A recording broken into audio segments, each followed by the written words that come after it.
us Sri Ajay Yadav, Joint Secretary, who holds a leadership position in the Government of India in the ministry dealing with this industry, that is the Ministry of New and Renewable Energy. Thank you, sir. Mr. Yadav, Joint Secretary, will speak on the opportunities offered to German investors under the Green Hydrogen Mission of India. We are also happy to have Mr. Tobias Winter, Director of the Indo-German Energy Forum, who's deeply invested and involved in the area of Indo-German collaboration in the area of green hydrogen. He will be speaking on transport and applications of hydrogen derivatives. And we have a senior investment specialist, as Maya introduced, from Invest India, Mr. Dipanshu Kolphilip, who will throw light on the recent evolution of the Indian investment ecosystem in the area of green hydrogen. Without much ado, I would invite our speakers to start with a substantive section of this webinar. I'm sure we have a very productive 1 hour ahead of us, and I hope you all will benefit from the inputs and insights that our distinguished speakers will share. Thanks again for joining. Maya. Thank you so much, Dr. Dinesh, for these introductory words. And without further ado, I would like to hand over the virtual mic to Mr. Yadav. Over to you. Thank you, Maya. Am I audible? Yes, you are. Yeah. So thank you, Maya. Thank you, Dr. Dinesh, and my fellow speakers, Tobias there and Dipanshu, and distinguished participants. I have a few slides to make, and I'll just can you go to the next slide, please? So as we all know, green hydrogen is now being called the fuel of the future. So as the world, as the countries, different geographies move towards their own decarbonization strategies and net zero targets, green hydrogen will play a major role in this transition. So in India, we announced our green hydrogen mission in January. We launched it in January of this year. So 2023, and this mission targets 5 million metric tons of green hydrogen by 2030. And for setting up this much of green hydrogen capacity, we would be needing a renewable energy capacity of 125. Our allocation under the mission is around $2.5 billion, but this allocation will act as a catalyst for investment of over $100 billion of investment in the green hydrogen ecosystem. And it will create 600,000 jobs and metric tons of CO2 per annum. So, and then in addition, it will also need 60 to 100 gigawatt of electrolyzer capacity for the production of this much amount of hydrogen and ammonia. So the mission is a multi-dimensional mission, and what we currently are envisaging that there will be, we have certain demand centers. We are working on creation of demand. So demand can be domestic demand from the fertilizer sector, from the refining sector, but there's a huge export demand as well. So, for example, Germany has announced its stated objectives to import green hydrogen, green ammonia, and there are other geographies. EU has its own announcements. Then there are certain other countries which have already announced their intentions to source green hydrogen, green ammonia. So for this, we have a side program. This is a strategic intervention for green hydrogen transition. So here we are providing certain, because it's a new system, new ecosystem, and governments all over the world, they are providing a certain amount of incentives, different types of incentives. So we are also providing certain amount of incentives for in the initial phase. These incentives are basically for production of green hydrogen as well as for manufacturing of electrolyzers. To expand the ecosystem from fertilizers, refineries, we are also having pilot projects in steel sector, in shipping, and in road transport. So these pilot projects are also underway. Then we will be setting up certain green hydrogen hubs. These hubs are expected to come up near the ports. So in fact, many of our developers, they have identified their land and they have started working. They have signed with the state government. They have signed the PPAs, power purchase agreement. So they have already started working on it and at various stages of construction of the plants. Then we are also working on regulations, codes, and standards because it is again as I said, it's a new kind of ecosystem. So different kind of regulations, codes, and standards. We are also, in fact, I'm happy to share that we have a task force with Germany on this, and we are jointly working on some of these aspects. Then we have a allocation for R&D as well, because the different kind of electrolyzers and the storage facilities, the transportation facilities, they need a bit of some amount of research and development. So we have, in fact, we have a high-level advisory group which is headed by the PSA, Principal Scientific Advisor to Government of India, and which looks after research and development aspects of the green hydrogen mission. Skill is again a very, very important component because, as I said, it will lead to creation of around 600,000 jobs. So, but then the workforce has to be skilled. So we have a scheme and we have an allocation and we have identified ITI, we have identified polytechnics, we have identified schools and then colleges and postgraduate courses, some courses as well. So we are working on developing that skill set for green hydrogen and green ammonia ecosystem. Being a new thing, the public awareness and outreach, we are working on it, and then international cooperation is again a part of this, and we are in fact engaging with Germany and with EU and with other countries as well. And with Germany, we have a quite very robust cooperation, and we have a task force, green hydrogen task force. The task force, in fact, there are 4 subgroups under the task force, and these subgroups work on different aspects of the hydrogen value chain, the production, the safety aspects, the trade, the finance. So these aspects are also covered by the task force.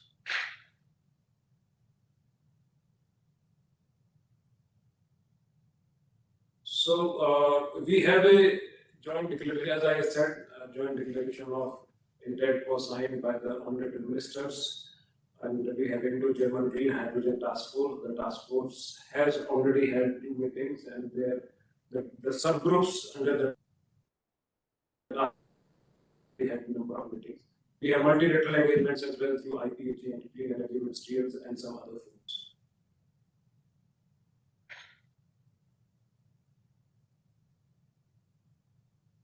So quite recently, when HITCO came out with some tenders for green hydrogen, green ammonia, then also other companies also participated in those tenders, and the process is still on. And other things, I think they are still on.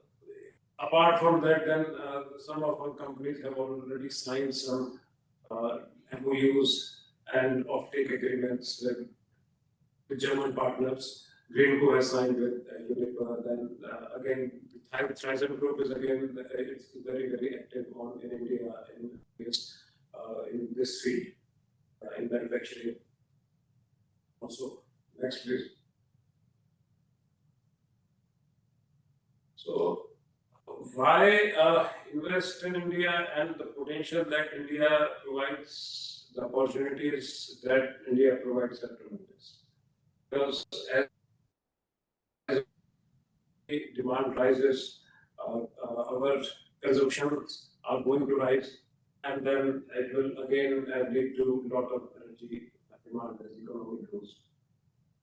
So currently, we are importing our energy needs, but once green hydrogen takes shape, it takes wings, then the production is about to start by, I am told that the first first production would be by end of December 26. So this will lead to not reduction in the CO2 emissions, but it also lead to reduction on some of the bills, import bills that are there. So it will then the government is actively, very actively trying to promote this whole hydrogen ecosystem and incentives and policies, and there are a lot of scope for cooperation with Germany being a leader in technology in hydrogen specifically. And Germany, I think, is the first country which come up with the tenders for choosing hydrogen and next please. So as far as investment avenues are concerned, then one is because this whole ecosystem is still getting developed, and many of our companies, they are looking for technology, they are looking for partnerships, and they are looking for optics as well. So across the value chain, starting from the electrolyzers, because we need around 60 to electrolyzers capacity. These electrolyzers can be any, it can be alkaline electrolyzers, they can be PEM electrolyzers, or annihilation membrane electrolyzers. So many of our firms, they have they have already come out with our incentive scheme, and the bids are out, and in fact, all our bids are global bids. So any company, any German company, they can participate. They can participate on their own. They can participate in collaboration with Indian companies. So, and in fact, in the first round, we have invited bids for 1,500 megawatt electrolyzers, and will be supporting the setting up of this capacity. In addition, there are projects, pilot projects on fuel cell vehicles, hydrogen powered vehicles, and then green steel is again a big component of this whole ecosystem, and green shipping. So our companies, they are working on all these aspects, and any collaboration, any investment will most of it. Then research and development, again, many of our, as I said, IITs, the IISCs, and many private other institutions are also working on the technology aspects of green hydrogen, and research and collaboration there is again very welcome. This whole supply chain, starting from to the transportation, storage, usage, pipelines, bunkering. So the electrolyzer value chain, so the manufacturing chain. So there's a lot of scope for investment, and then since we have a stated target to export also, so the German companies are most welcome, and they can set up their plants here, they can collaborate, or they can sell directly, and then they can invest from India to the global market.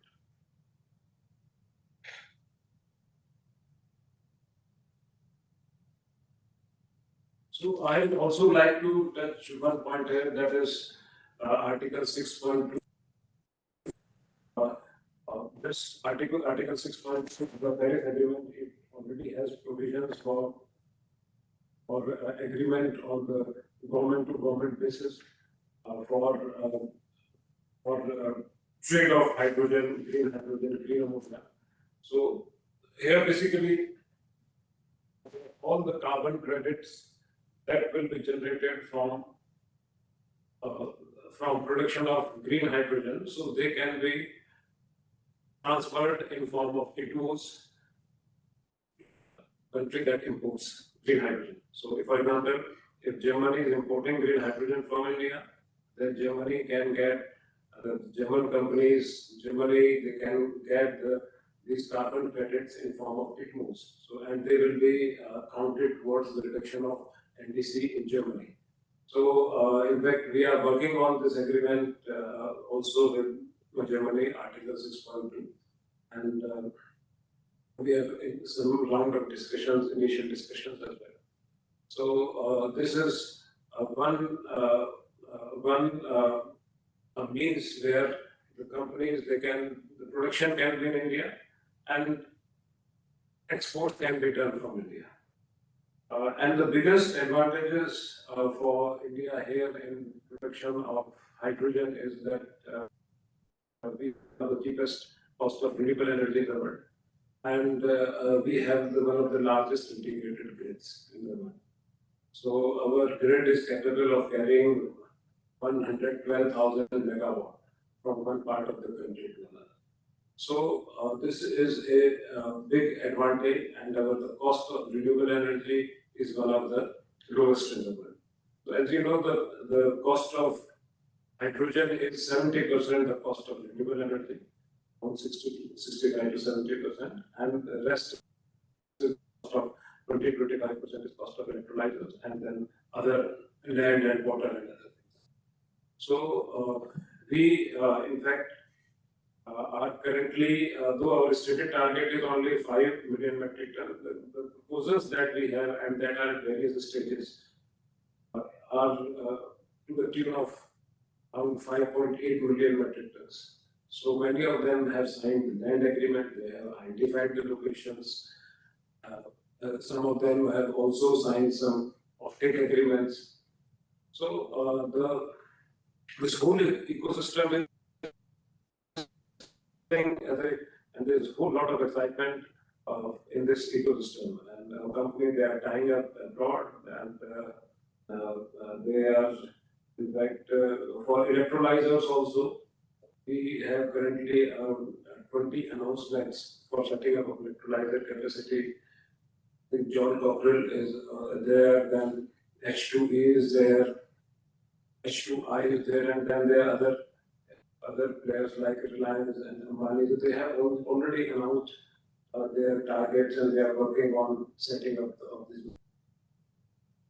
So I'll stop here, and in fact, to conclude, it's a great opportunity because the ecosystem is developing at such a fast pace. There are inherent advantages as far as production of green hydrogen in India is concerned. The costs will be very cheap, reasonable because of the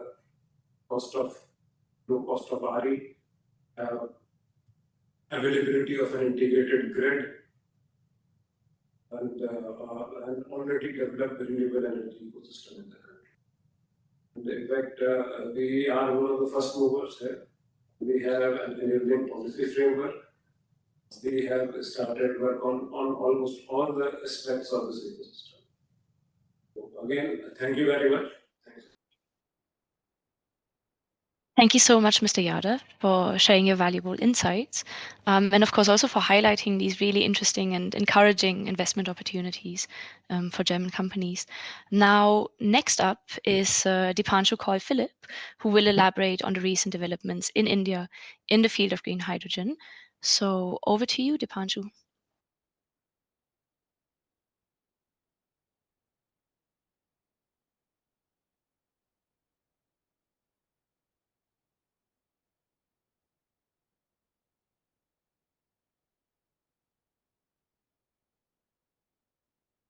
Don't forget to unmute yourself, Dipanshu.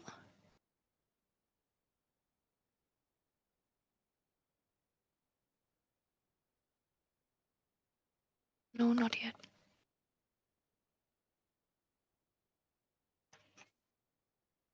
Yes. Am I audible? Yes, you are. Perfect. First of all, thank you so much, Rodel and Partners, Embassy of India in Berlin. I'm very fortunate to share this platform with Shri Ajay Yadav sir, Joint Secretary MNRE, and heading the Green Hydrogen Mission. Also, Dr. Dinesh Antil, who's given us this opportunity to showcase India's potential to the world, specifically Germany today. And of course, Dr. Tobias Winter, who has played an instrumental role in a lot of developmental projects here in India. India and Germany, for both green hydrogen plays a critical role as a clean energy vector, whether it's production, whether it's storage, whether it's transport. It will play a critical role in the energy transition for India and the energy Wende for Germany. And there's a symbiotic relationship that develops owing to this humble element. I think most of the things have been covered very comprehensively by Joint Secretary Sir. However, I would like to probably take you all through what's happening in India. What is the what is the renewable energy opportunity? So India is implementing one of the world's largest RE expansion of 500 gigawatts by 2030. We are the fastest growing large economy, having sustained great growth rates throughout shocks such as COVID. We have the third largest startup ecosystem in the world. I'm very happy to announce that, in India, we have a lot of green hydrogen startups also booming, even though this sector is as nascent as it can. India is the third largest economy by PPP measure. We are the fifth largest economy by GDP nominally. And in the climate change performance index, India is among the top 5. This demonstrates India's commitment not only to an economic development, but also a sustainable development. And the energy sector plays a major role in this. We have 1,000 plus gigawatt of total renewable energy potential in India, whether it is solar, whether it is wind, whether it is hydro, and now also offshore wind is being developed by India. We have 175 plus gigawatt of installed renewable energy capacity, fourth largest globally. We are also the fourth largest in wind and solar. The breakneck speed at which renewable energy has grown in the last 10 years is very remarkable, especially solar, which went from 2.6 gigawatt in 2014 to now almost 70 gigawatt of solar capacity. And I'm fairly confident that the same enthusiasm and the same results will be demonstrated in the green hydrogen and electrolyzer manufacturing space as well. As per the Ernst & Young's Renewable Energy Country Attractiveness Index, India has been consistently at top 3 position.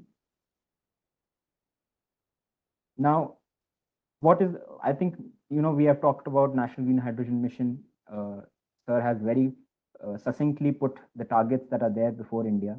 We have an present gray hydrogen production of around 5.2 million metric tons, which are roughly around 6% of the global share. And the first, I think, low-hanging fruit for India is to transition this gray hydrogen into green hydrogen. We have an annual target of 5 MMT green hydrogen production by 2030. And this 5 MMT will go much beyond, since will be heavily focusing on both exports as well as domestic demand. Beyond this, in order to support this, we need sizable renewable energy infrastructure.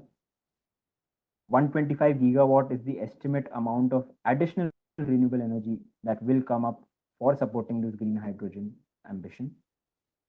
This will also be supported by hundreds of gigawatt of electrolyzer capacity. India is very fortunate to have large amount of land, great experience as far as renewable energy capacity is concerned, whether it is through our solar parks, whether it's through our wind farms, hybrid plants, and so on. Lastly, it will bring in 8 lakh crores of investment by 2030. And this 5.2 MMT of grey hydrogen will be absorbed in the domestic market as well. Refineries, methanol, ammonia, These are the major sectors which will absorb. We are looking at refineries and the fertilizer industry to be the first low-hanging sectors. However, in the medium term and long term, we are also looking at hydrogen becoming a key storage element and being there in the end-use mobility application. I'm very sorry to interrupt you, but I think the slides are not changing. So Okay, there were a couple of messages in the chat, so that's why I just wanted to. Is it visible now? Not yet. It's coming. Yes, now it's there. And now we've also gone to another slide. Perfect. Sorry. Now? Carry on. Yes, now it's working. So sorry, some I think technical issues. However, what I was trying to put across was that India has a great renewable energy potential, 1,000+ gigawatts across solar, wind, and now even offshore wind. We are third in the renewable energy country at Attractiveness Index. We are the fastest growing large economy, third largest startup ecosystem. And the way our population is growing, it's going to be young, it's going to be skilled, and the demand is forecasted to be much more than 800 gigawatts of renewable energy. And there hydrogen plays a critical role in greening India, both as far as production, storage, and transport.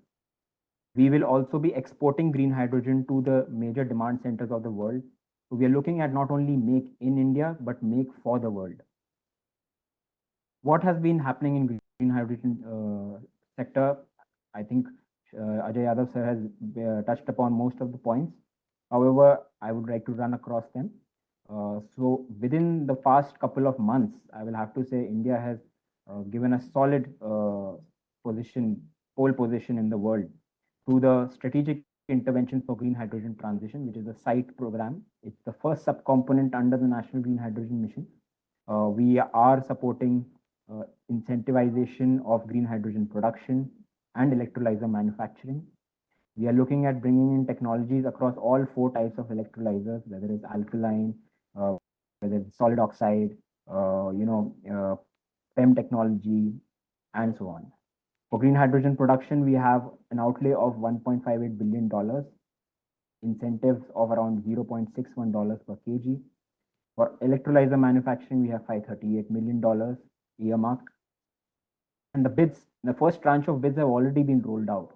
So that just demonstrates the kind of speed at which the ministry is working, and of course the way industries have come and are trying to match their speeds in terms of their knowledge sharing, whether it's regulations, standards, or their commitments. And finally, during the World Hydrogen Day that was celebrated in India, we also launched the R&D roadmap, which has covered all aspects end to end of green hydrogen, whether it's production, safety, storage, transport, end use. And to further incentivize producers to, reduce their capital expenditure, India is also bringing out its national carbon market, which Sir talked about. Hydrogen has been included in all its forms in the 13 activities that will be recognized for the generation of these carbon credits.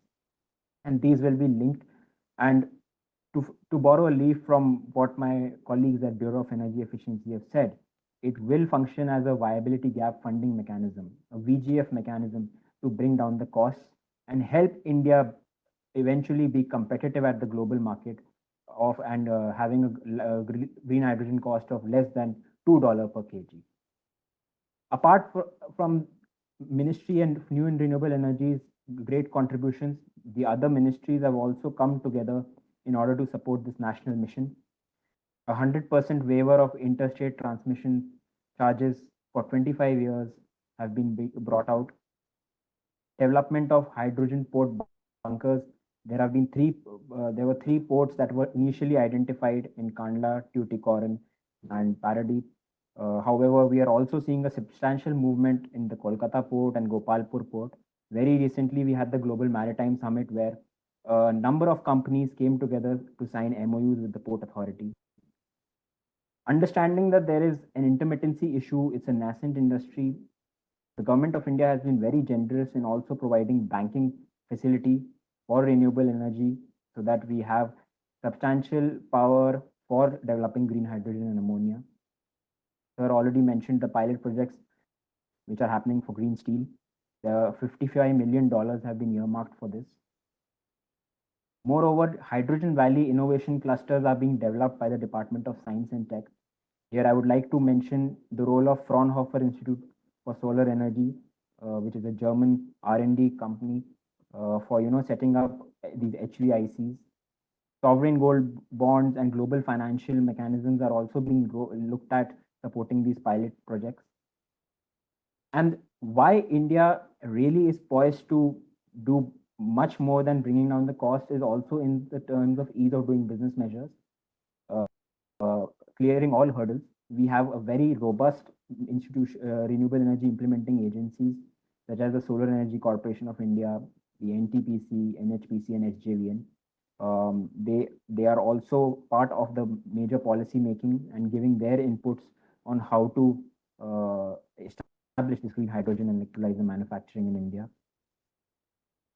Apart from what's happening at the federal level, at the state level, all the state governments are bringing out their policies, their industrial policies, their energy policies to match speed. Dedicated land infrastructure in plug and play model is being developed by them. Evacuation infrastructure to extend the national grid to all these key hydrogen hubs is being done. Water is a major enabler in green hydrogen production. Apart from the 70% cost of renewable energy and 25% of electrolyzer, water availability will play a critical role, especially purified water. We already have great logistics connectivity through the Sagarmala program and the Bharatmala program. Now, what's the role of green hydrogen? What's India's map going to look like? We have 8 renewable energy rich states, which will bring down the cost substantially. We have hydro capacity. So we are also in conversation with state governments to explore different pathways to produce green hydrogen, which includes biomass, hydro. And then, of course, we have decarbonization clusters of mining, cement, aluminium, coal, which will cater and build the domestic demand for India. We have a 7.5 kilometer long coastline, which will augment India's capabilities to export green hydrogen to various parts of the world. Germany happens to be one of them.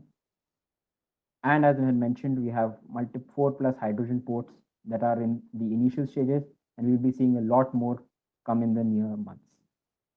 Global investors from across the world have been working with us, have been reaching out to the ministry for investment strategies, whether it's John Cockrell, as Sir mentioned, whether it's the Petronas Group, Statkraft, H2B2 and ThyssenKrupp, both electrolyzer manufacturers, green hydrogen producers, even storage, whether it's in this solid form, liquefied form, or through large cylinders. Now, what's in it for Indian companies and what's in it for German companies? Where do we come together in shaping this reality? Technology will play a key role in building down the in scaling of electrolyzers and bringing down the cost. Germany has a rich experience as far as green hydrogen pipelines are concerned. Very recently, we must have all read the news of green hydrogen's pipeline project. We have a strong MIIM, which is the Make in India under Make in India Mittelstand. We have a number of MSMEs of Germany, which are shaping this technology revolution. And it is important for these hidden champions to come together with Indian companies and Indian startups and see how they can maximize their returns. India is also in conversation with major off-takers for the export of this green hydrogen, green ammonia, and green methanol. There is immense scope for collaboration between the two countries on capacity building, skilling, and the development of regulations, codes, and standards. Now, how does Invest India play a role in this? Invest India is a national investment promotion and facilitation agency. We are a bridge between the industry and the government under the aegis of the Ministry of Commerce and Industry. Our sole mandate is to make in India, make for over the world. I come from the energy sector, and I work very closely with the Ministry of New and Renewable Energy and the Ministry of Power. Especially with JS Ajay Yadav sir's office, who has been kind enough in supporting our go-to-market strategies for these companies, finding them land, in helping them resolve their issues. I will have to point out the special thing that we have launched very recently. It's the National Single Window System, dedicated for green hydrogen, so that any investor in Germany can just sit there and apply for approvals. This is, of course, in a very preliminary stage, and we look at investors, both domestic as well as foreign, to come and help us make this system as robust as it can. And all that we do is, of course, for making India a great destination for investments and for manufacturing. One example that I would like to mention is the renewable energy manufacturing park that's being built in Madhya Pradesh. This is just an example. What we do at Invest India is for all states. However, we are working with the Madhya Pradesh state to develop an RE manufacturing zone that will go beyond vanilla solar and wind parks, but will also look at incentivizing manufacturing for small components, the balance of supply components, whether it's walls, whether it's connectors, whether it's diodes, junction boxes, demisters, and so on across the value chain in renewable energy. Such initiatives are being taken by all states, whether it's Telangana, Gujarat, Tamil Nadu, and Invest India can be your first touch point in this journey of yours towards investing in India. With that, I conclude my presentation, and thank you so much, Maya. Thank you for sharing your expertise with us and for these really interesting insights. And I would now like to hand over to our last speaker for today, Mr. Tobias Winter, who will speak about hydrogen derivatives, more specifically about the transport and applications from the perspective of German and Indian companies. Mr. Winter, over to you. Yeah, namaskar everyone. Maya, can you hear me? Yes, perfect. Yeah, wonderful. So excited, Sri Yadav, sir, that you take your time personally to actually attend the entire webinar. Thank you very much for honoring us with your presence, sir. Sri Antilji, Doctor, thank you for having initiated this webinar. Let me be really quick. What is maybe the main interest? Because I think a lot of our participants I see are really high professionals from the sector itself. So I'll just go quickly through the presentation to just make us aware that India already is the third largest gray hydrogen producer and consumer in the world. So India already being an elephant in the room, it is clear that when we talk about derivatives, that we talk about replacing gray by green and maybe looking into the fertilizer sector, which is consuming around 45% of the entire gray hydrogen till date. No? You see there is also a lot of imports still that India could replace by producing green ammonia. European interest in India, I think, really kick-started when India announced its national green hydrogen mission and announcing the aim of becoming a new global hub of green hydrogen and its largest exporter. And that addition of being a largest exporter, being an international hub, that really caught the interest of Europe and European countries, because as you're all aware, Germany doesn't make a secret out of it to still be a net importer of hydrogen and its derivatives, even in a carbon neutral world. And if it comes to green hydrogen, we know it depends mostly on the cost of green electricity. And we are thankful to Ministry of Power, Sri Sahai from Power Foundation of India. He has actually made publicly available the data of Bloomberg New Energy Finance, ranking the levelized cost of green electricity in the world. And here you can see, at least with the data from 2021, that India is able to produce green electrons from solar energy at the lowest cost globally. What's really important to understand is that India basically has baseload solar available.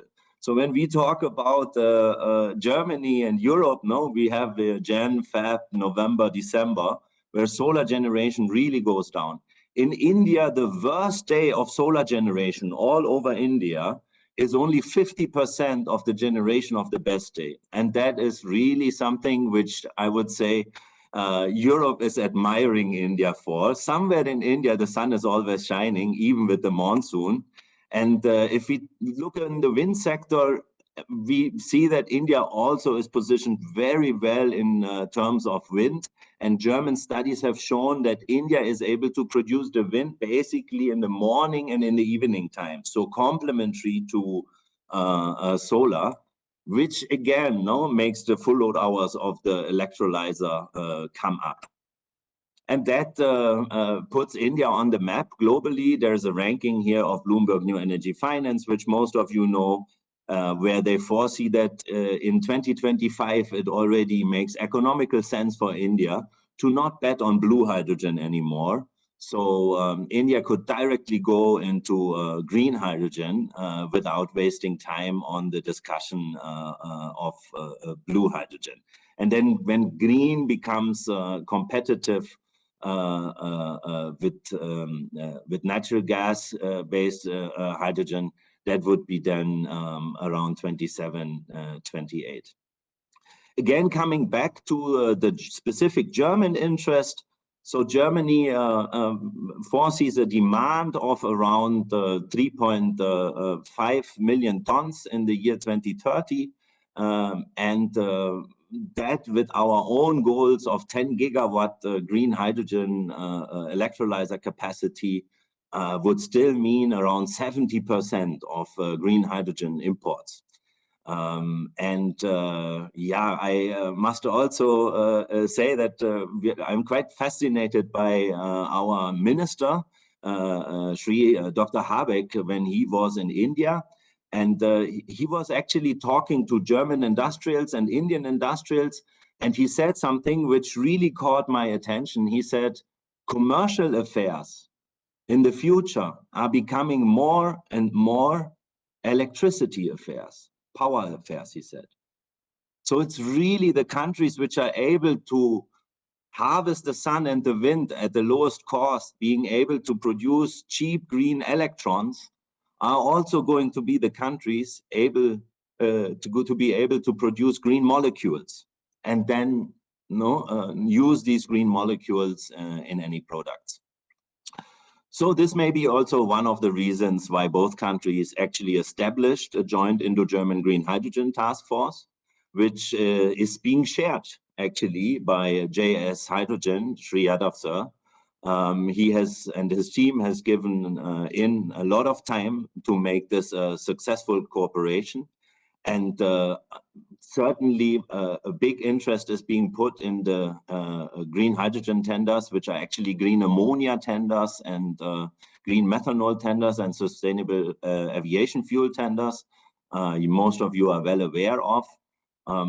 The H2 Global HINCO mechanism, which is implementing these tenders, is also in the talks for implementing the Green Hydrogen Bank mechanism, the International Green Hydrogen Bank mechanism, which again puts Germany a little bit more into the focus. And as you are aware, EEX is eyeing on starting the European grey hydrogen trading, which is actually an international global green hydrogen trading. So these kind of topics then involve a lot of stakeholders, which amongst many other topics are being discussed in the Indo-German Green Hydrogen Task Force. Since I was asked to speak a little bit more about transport, I think one of the most important tools that came out of the Green Hydrogen Task Force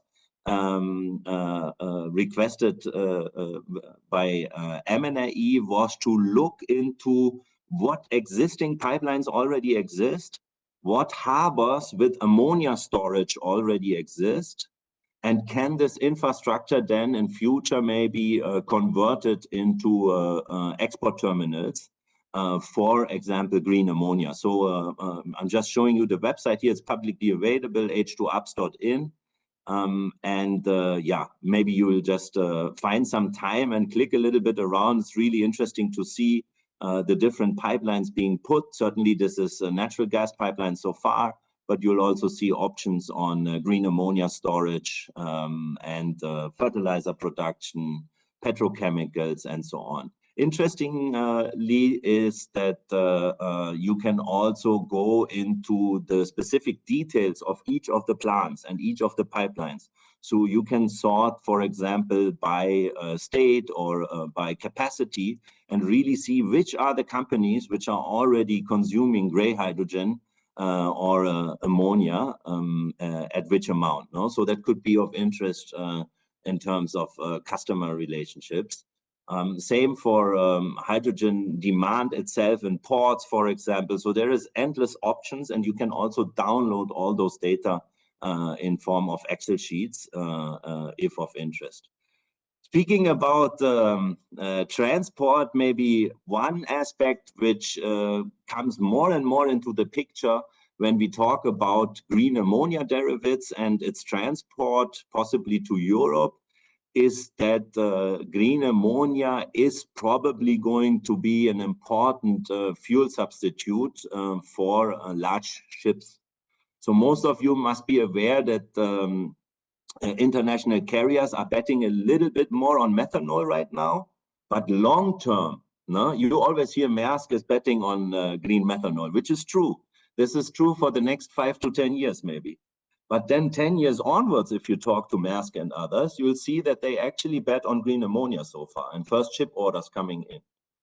And what's interesting to see is that the European Union actually came up with the legislation now that mandates large ships fleet-wise, so not only one ship, can be an entire fleet, yeah, to decarbonize. So by 2025, Maersk, for example, has to reduce its carbon emissions by 2% with all ships entering Europe. But what's very, very interesting here is that EU allows that refueling of those ships can also happen in India. So refueling a ship in India counts towards the carbon emission reduction goal of these international shipping companies in Europe, if the ship comes from Europe or goes to Europe. No? So this is very interesting because this means that India, if able to provide green ammonia for export, could also be a refueling station for those large ships. No? And this then makes also projects hopefully a little bit more viable because of different income streams being calculated. No? Same with the airplanes. There, it is not possible that airplanes refuel in India yet to get this accounted on their quota, because the EU refuel EU obligates only the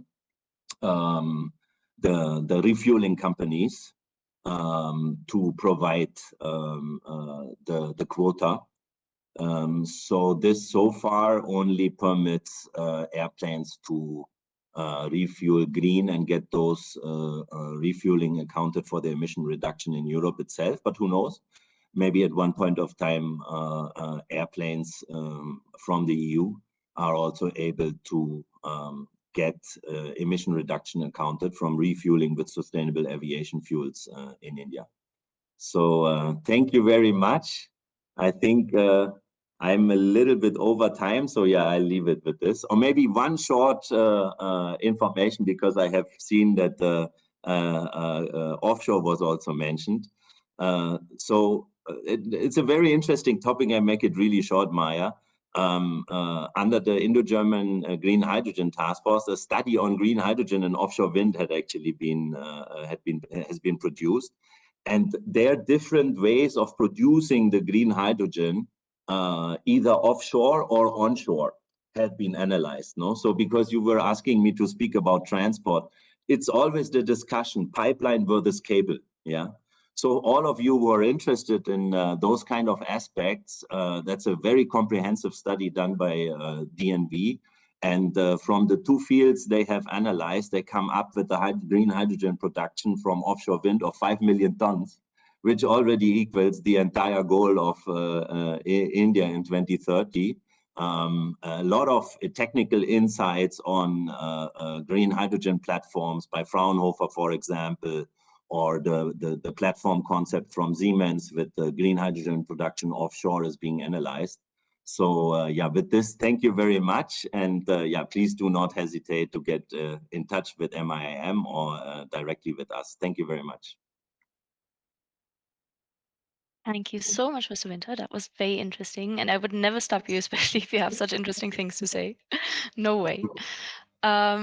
So I would now like to encourage, of course, all our participants to post questions, as I've already put into the chat. We already have received 2 questions, so I will read them out one by one, hoping, of course, that more questions will come in. And whoever wants to answer the question, please just take it up. The first question we have received is the following. What will be the opportunity for an Indian power discom in this mission? I hope discom is correct, or is it DISCOM? I'm not a professional on this topic. Who would like to take up that question? It's also in the chat if you want to, you know, read it once more.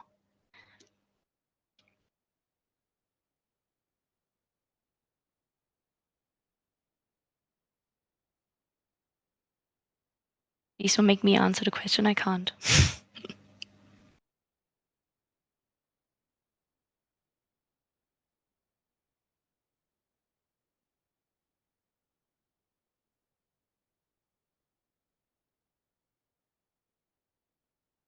Am I audible? Yes, you are. Yes. So, Thank you. Was it about power discom? Yes, power discom. That's correct. Should I read out the question once more, slowly? Yes, please. Okay, so the question is, what will be the opportunity for an Indian power discom in this mission? So, if I'll just try to answer it because, as I said earlier, 17% of the cost of production of hydrogen of renewable energy.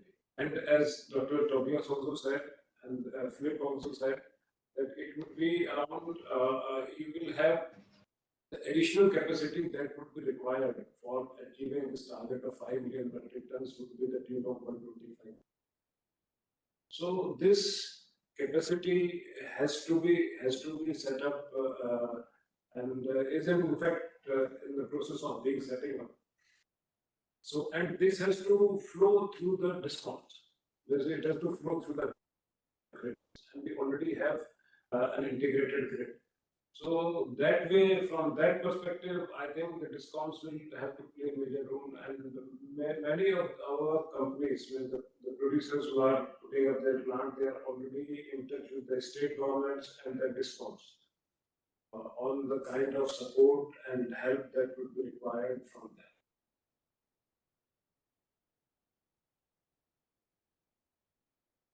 Thank you. Thank you so much. Thank you so much for the answer. I really can't judge whether this, you know, was enough of an answer for the person who asked the question. Otherwise, please, you know, come forward once more. Otherwise, I would now switch to the next question. The question being, one second, electrolyzer manufacturing requires quite a few rare earth materials. How does India consider to overcome these challenges, considering limited availability of such materials in India?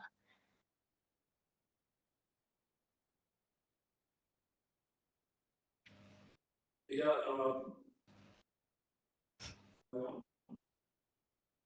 So yes, that's a very well put, and because the electrolyzers, they do depend on rare materials, and some of them, for example, alkaline electrolyzers majorly nickel, but in the stacks of some of the electrolyzers, you would need those rare earth materials, and it is and the supply chains, they are currently there. Currently, they are available. Again, we will have to see it from another perspective as well. So we are, in fact, there are many entities, many organizations on a global scale who are working on how to secure the supply chains of these rare earth materials for production of fertilizers.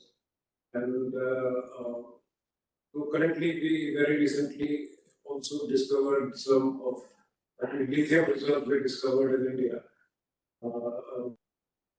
But then, yes, we have to, and we are in touch with the countries as well on these issues of the supply chain for specifically for rare earth. Okay, thank you so much. I would. In sorry. fact, if I understand, very recently we had an interaction with a startup, and there are many startups in this field in India, where in fact they are developing new technologies where do not need some rare earth materials or platinum grade materials for production of or manufacturing of electronics. So there are alternate technologies also being. Okay. Thank you so much. I would now go to the next question. The question being, and I can see there's a lot of conversation happening, which is nice. What is the best LCOH of green hydrogen achieved anywhere in the world? What were their best practices? No, sorry. I think that was. Yeah, sorry, that was the question I wanted to ask. Already getting confused with the full chat.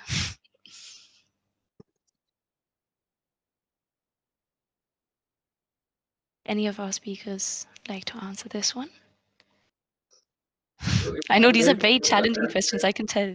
I attempt it, so the thing that Tobias may also so actually currently the projects that are there, so these are on pilot scale. So the projects which are plants that are being built up on a mass commercial scale, this is where the production of hydrogen, ammonia will start, may come in maybe 2 years down the line. But currently the cost, because they are on pilot scale, the costs are on the higher side as compared to gray hydrogen. Okay, thank you for that one. Next question. And I think this might be the last one simply because, we're also running out of time. So for pilot projects, for small GH2 production capacity, like 1 ton, can we have identified sites of land by the government of India or any agencies?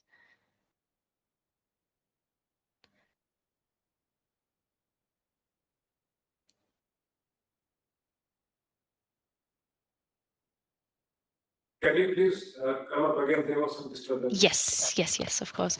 Sorry, even I'm not reading out too well because it's very, very small in the chat window. I'll try once more. So for pilot projects for small GH2 production capacity, like 1 ton, can we have identified sites of land by the government of India or any agencies?